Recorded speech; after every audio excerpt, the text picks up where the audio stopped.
Assalamualaikum warahmatullahi wabarakatuh. Bismillahirrahmanirrahim. Alhamdulillahirabbil alamin wa bihi nasta'in. Wa ala umuri dunya waddin. Wassalatu wassalamu ala asrofil anbiya'i wal mursalin sayyidina wa maulana Muhammadin wa ala alihi washabihi ajmain, amma ba'du.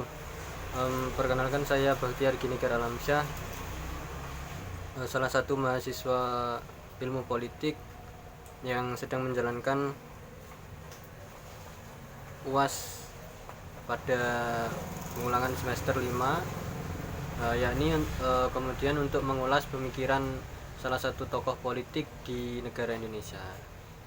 Dengan waktu minimal 3 menit, saya akan mengulas sedikit pemikiran tentang tokoh, yakni Samin Surosentiko. Nah, Samin Surosentiko, beliau lahir pada tahun 1859 atau 1859 di Desa Ploso,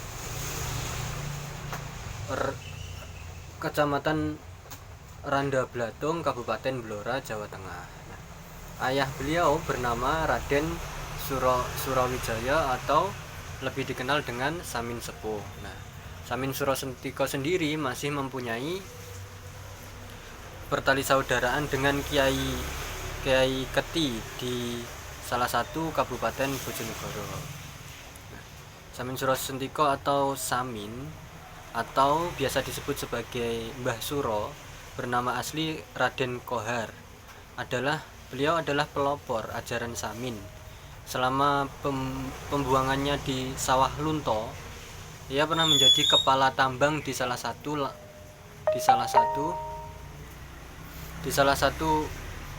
tambang batu bara di Sawah Lunto itu sendiri.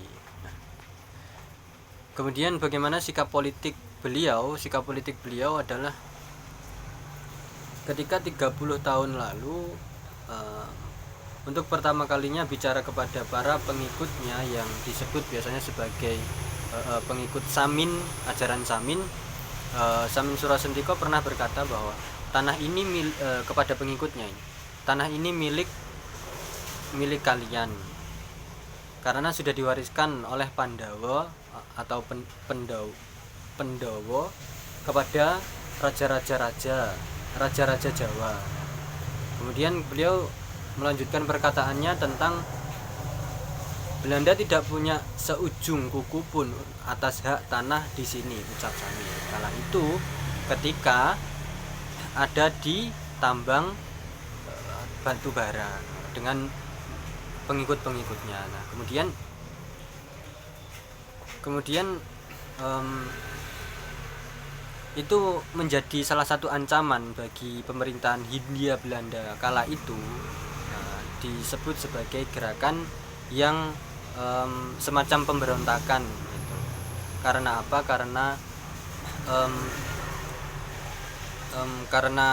termasuk ajaran Samin dengan sikap politiknya yang kemudian membangkang terhadap pemerintahan Hindia Belanda pada waktu itu merupakan ciri khas perlawanan atau sikap politik dari pengikut Samin Surosentiko. Masalahnya Samin Surosentiko pada kala itu juga pernah diasingkan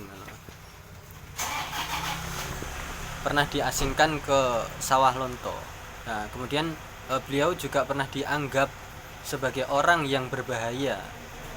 Nah, kemudian beliau dibuang ke Sawah Lunto selama 40 hari. Nah, setelah ia diangkat oleh pengikut-pengikutnya yang makin hari makin banyak sampai pada sekitar lebih dari 5.000 orang menurut beberapa artikel yang saya baca.